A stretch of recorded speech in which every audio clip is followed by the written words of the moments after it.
जो अगर आपने ट्राई कर रखा है क्वेश्चन या कर रहे हैं तो आंसर देख लीजिए।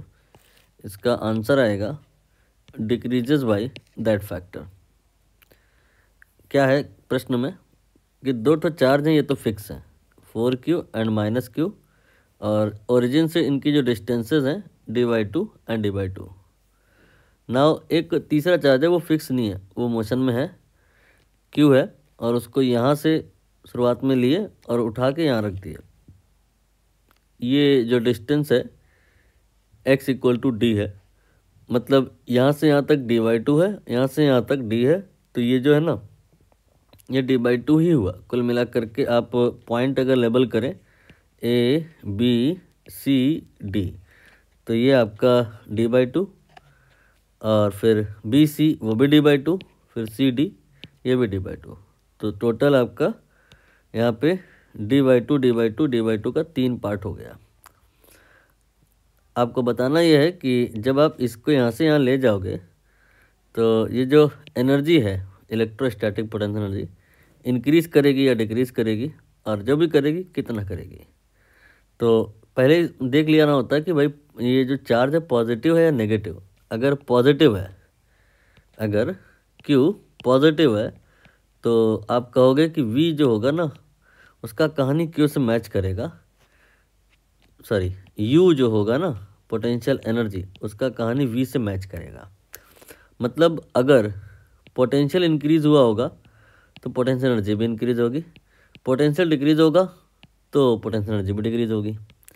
तो कुल मिला करके अब तो हमें ये बताने को रह गया ना कि यहाँ से हम जब यहाँ पर आए तो पोटेंशियल बढ़ गया या घट गया। तो मतलब हमें अब थोड़ी सी कैलकुलेशन करनी होगी, पोटेंशियल निकालना होगा पॉइंट बी का और पोटेंशियल निकालना होगा पॉइंट डी का। तो यहाँ पर डायग्राम को आप चाहे तो रिक्रिएट कर लें, ये रिक्रिएट कर रहे हैं हम, और हम अब निकालने जा रहे हैं यहाँ पे पोटेंशियल एट पॉइंट बी। यहाँ पर आपका 4q था और यहाँ पे -q था, तो b पर पोटेंशियल एक तो 4q की वजह से आएगा और एक -q की वजह से आएगा। तो 4q की वजह से कितना आएगा, k q/r, ये पोटेंशियल का फॉर्मूला होता है because of any of the point charge. तो k 4q और डिवाइड बाय डिस्टेंस, कौन वाली, ये वाली, यानी कि ये वाली d/2 हम पहले ही बताए थे। और -q की वजह से क्या आएगा, k -q अगेन d/2। ठीक, सॉल्व करते हैं, दोनों को जोड़ना पड़ेगा। ये आपका आ जाएगा 8kq/d, और ये क्या आएगा, माइनस में आएगा एक तो 2kq/d। चेक कर लीजिए कहीं कुछ इशू ना हुआ हो तो। फाइनली आपका ये आ जाएगा 6kq/d। हालांकि ये बहुत आसानी से हम लोग कर सकते थे, दोनों चार्जेस को सीधा पहले ही जोड़ लेते तो 3q चार्ज d/2 की सेपरेशन पे हो जाता और यही आ जाता। कोई बात नहीं, जैसे भी हुआ हो तो गया। अब इसके बाद में हम लोग बात करेंगे पोटेंशियल एट d। तो फिर से इसी डायग्राम को आप चाहो तो पिक कर लो और अब फोकस करो डी पॉइंट पर पोटेंशियल निकालने का। ये आपका पोटेंशियल कौन से पॉइंट का है, बी पॉइंट का है, लिख दिया मैंने, ठीक है। अब हम कहाँ पर निकालने जा रहे हैं पोटेंशियल, अब हम पोटेंशियल निकालने जा रहे हैं पॉइंट डी पर, यानी कि यहाँ पर। तो इस पर भी वही कहानी होगी, पोटेंशियल एक तो 4q की वजह से आएगा और दूसरा -q की वजह से आएगा। 4q की वजह से कितना आएगा, kq/r, 4q/r, डिस्टेंस कितना है 4q और d के बीच का, वो आपने पहले क्लियर किया था, d/2 d/2 d/2, 3d/2, ठीक है। और इसके बाद में -q की वजह से पोटेंशियल कितना आएगा, इसकी वजह से यहाँ पे k then -q and divided by distance हो जाएगा d/2। थोड़ा सा फिर से सिंप्लीफाई करना पड़ेगा, ये आपका आ जाएगा 2 और 4 मल्टीप्लाई हो जाएगा 8kq और डिवाइड बाई 3d, और ये कितना आ जाएगा, माइनस में आएगा एक तो ये kq और डिवाइड बाई d, 2 कहाँ गया मल्टीप्लाई में, ठीक।